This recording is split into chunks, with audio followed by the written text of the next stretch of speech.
To arms! Germany declares war.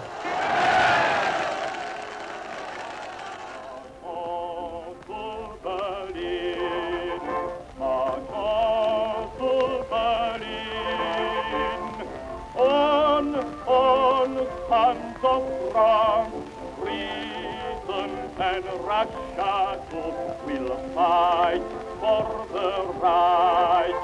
We'll fight, fight to win, for Belgium, France and motherland. March on to Berlin.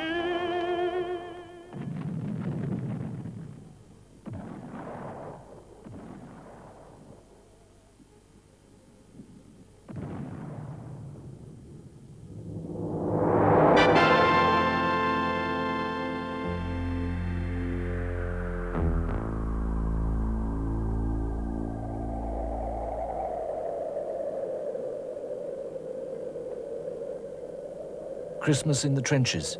It's been a cold, bleak time, whether on the Eastern Front or the Western Front. In this snow-covered, shell-torn landscape, it's been a strange kind of Christmas for all of us here, friend or foe, civilian or combatant.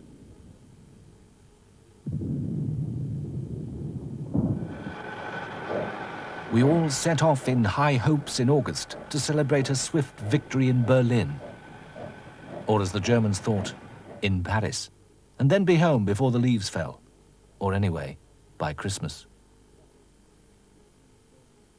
Moltke, the chief of the German General Staff, had voiced belief in a brief cleansing war, and in May said, "We hope to be finished with France in 6 weeks." In the Russian General Headquarters, to keep down costs even of a swift war, economy-minded officers said that no new typewriters could be given out. For a short war, the old ones would do. They banned drink. Grand Duke Nicholas on the right, Commander-in-Chief, the Tsar's cousin, ordered religious ceremonies, orthodox fashion and very long, to be held every day.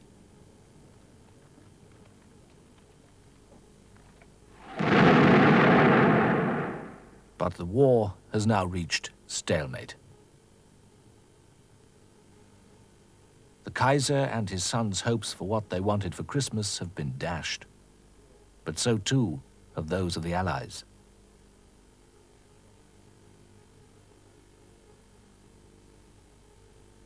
It's been up to the troops, of course, to make the best of it. There have been rations of Christmas pudding and other Christmas cheer.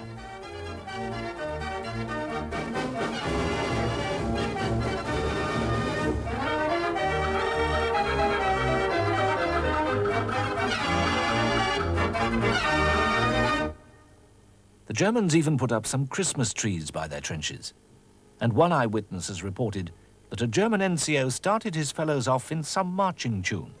When they had done, I set the note for the boys of Bonnie Scotland.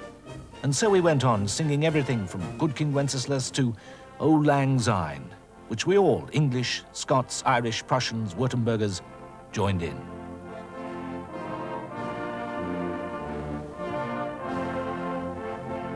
And during the ceasefire, some soldiers from both sides left their trenches to meet each other.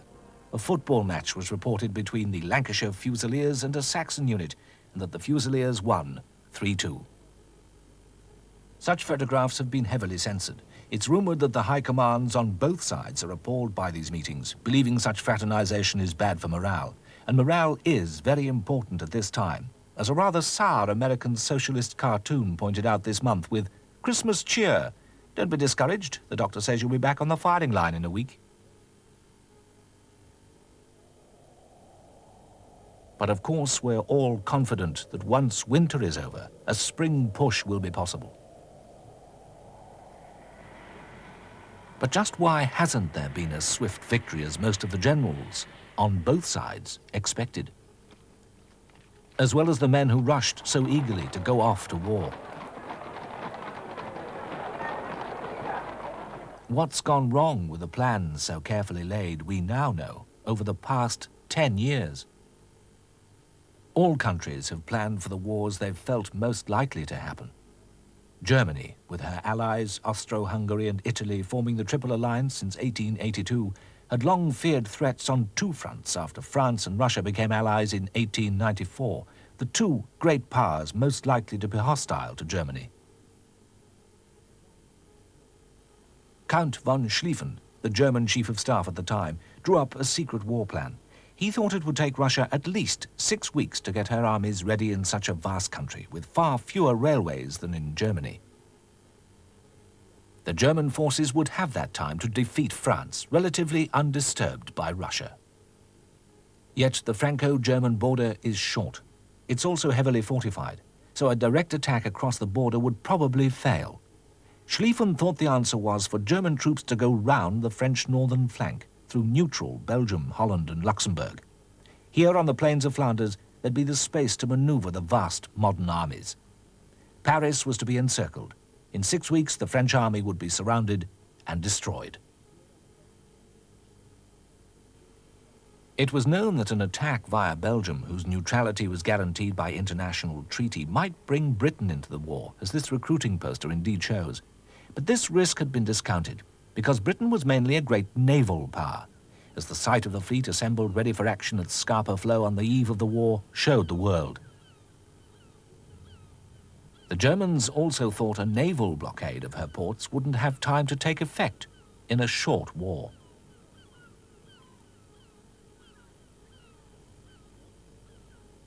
France's war plans were based on massive fortifications south of Verdun, along the border with Germany. The generals planned a swift, overwhelming attack into German territory, winning back their former provinces of Alsace and Lorraine, lost to Germany in 1871. This was called Plan 17. At the same time, there was to be a massive onslaught by France's ally, Russia, on Germany's eastern front. Great Britain's war plans had been limited by the smallness of her army, all volunteers, not conscripts like the rest of the great powers, and the needs of her vast overseas empire. The British assumed that an expeditionary force of about 100,000 well-trained men would give the French enough assistance to enable them to beat Germany, while the Navy held the seas, captured German colonies, and blockaded German ports. All these ideas on a short war were based on the lessons military experts thought they'd learned since the 1860s. As recently as last year and the year before, military attachés from the great powers were observers on the Balkan Wars battlefields. Unfortunately, although most of the wars were indeed short, apart from the American Civil War, they contained lessons which are only now really being understood. It had been thought that sheer weight of numbers, such as Russia's vast resources of manpower would provide, would carry the day. In August, the Daily Sketch said, "Russia's millions may turn the scale of battle."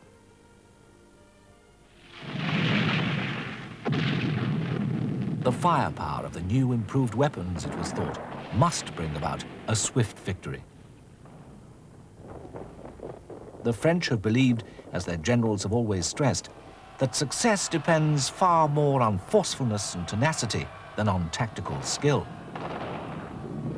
The cavalry, above all, have been thought to be the most valuable tactical force. As a British officer has put it, "We'd been training for 10 years nearly, or 9 years anyway, for the role of the cavalry was to push forward until we contacted the enemy." Some have thought air power unnecessary, though in May Churchill sought support for the expansion of the Royal Naval Air Service. But most generals still think air reconnaissance will never replace reconnaissance by the cavalry. But victory hasn't come, despite the often incredible bravery of the fighting men on both sides. Censorship makes it impossible for us to see with the clarity that future historians will achieve the military mistakes which may have contributed to failure. Some things, however, do appear clearly through the fog of war. At first, the German onslaught was barely checked. The Schlieffen plan had been slightly altered by General Moltke, so that Dutch territory was avoided, and instead of just a token force in Lorraine on the French frontier, many more troops were sent there, which weakened the right wing of the German attack. But reality seemed to be the same as the war games and maneuvers. In the early days, the cavalry seemed indeed to be, as always, the most valued force on the battlefield, the elite of the fighting forces on both sides.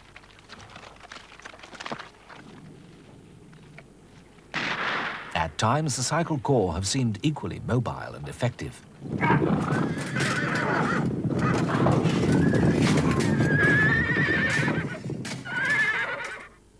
But the cavalry have proved to be the first victim of the war. Modern guns and rifles seem, after all, too powerful for the effective use of cavalry in the traditional way, as the magazine Navy and Army Illustrated showed its readers in September. Some cavalrymen have tried camouflaging their horses by painting them khaki, though, as one of the men has pointed out.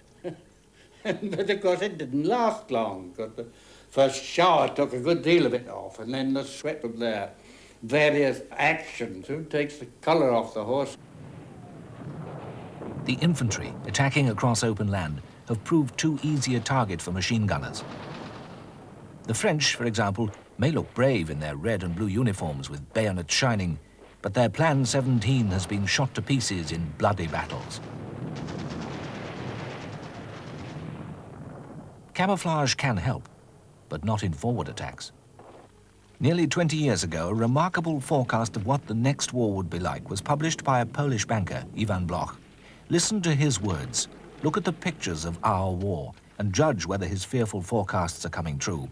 This was to be a typical battle.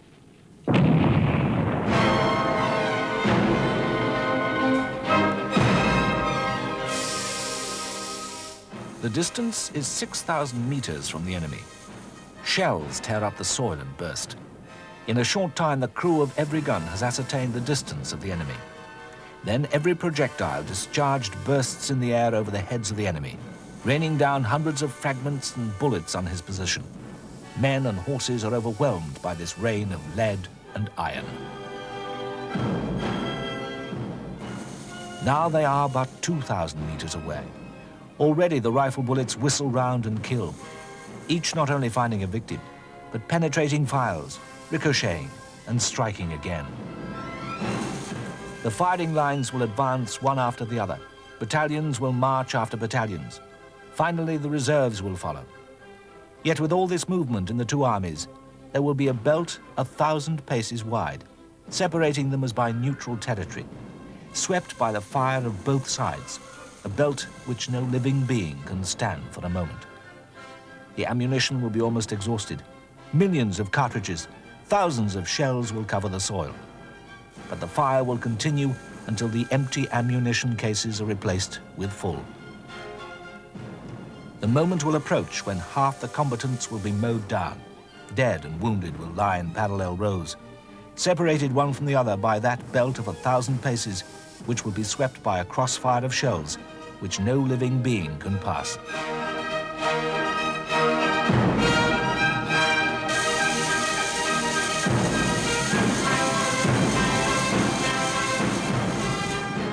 The battle will continue with ferocity, but still that 1,000 paces unchangingly separate the foes. Who shall have gained the victory? Neither.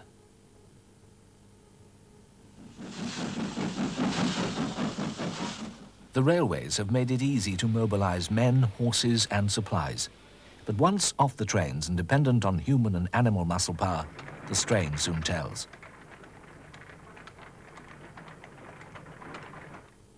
Massed armies with their horses need immense quantities of food and supplies. Each horse eats nearly 6 kilos of grain a day. Roads quickly become clogged. Men, horses, wagons, even refugees mill together. If there were no enemy, it would still be difficult to keep up a swift rate of progress for long. But of course, there was opposition, of a ferocity the Germans underestimated. The Belgians resisted strongly at Namur, the British at Mons. The French, hurled back in Lorraine, moved reserves northwards to the River Marne. Nevertheless, the crack German cavalry, the Uhlans, were only about 30 kilometers from Paris by the 2nd of September.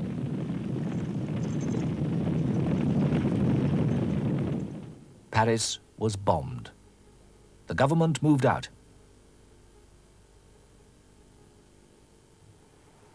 Reinforcements were rushed to the front by taxi from Paris. The cost was as on the meter. But scarcely believing victory was possible, Moltke hesitated. He ordered his troops to drive the French southeast, away from Paris, abandoning the plan to seize the capital. On the right wing, General von Kluck simply made mistakes and turned too soon. The advance was halted. The German forces were held at the Battle of the Marne.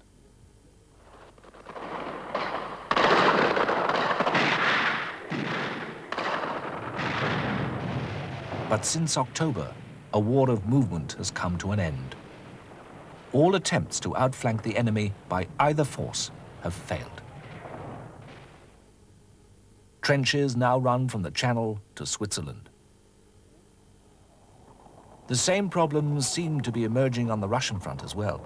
After initial victories, the Russians have been driven back. With the trenches, Bloch's forecast again seems to be coming true. He said, "Certainly, everybody will be entrenched in the next war. The spade will be as indispensable to a soldier as his rifle. The first thing every man will have to do, if he cares for his life at all, will be to dig a hole in the ground and throw up as strong an earthen rampart as he can to shield him from the hail of bullets which will fill the air. It will be impossible for the battle of the future to be fought out rapidly. All digging work is slow work, and when you must dig a trench before you can make any advance, your progress is necessarily slow. Battles will last for days, and at the end, it is very doubtful whether any decisive victory can be gained."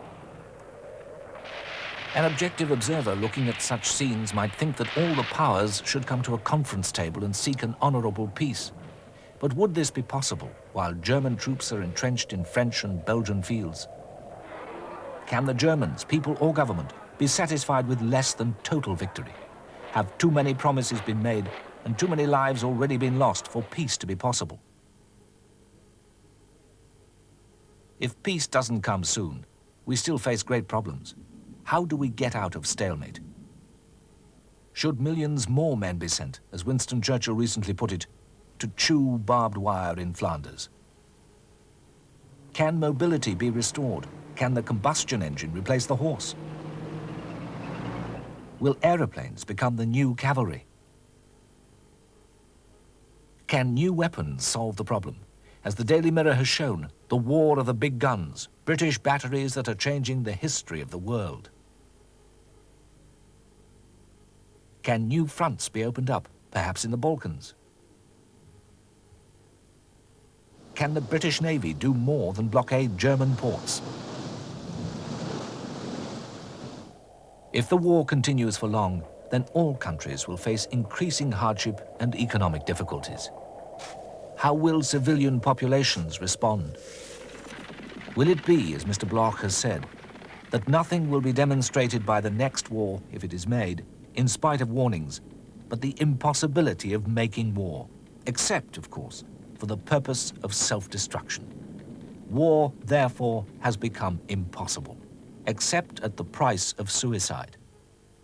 What the governments will all come to see soon, more or less clearly, is that if they persist in squandering the resources of their people, they will only be preparing the triumph of the socialist revolution.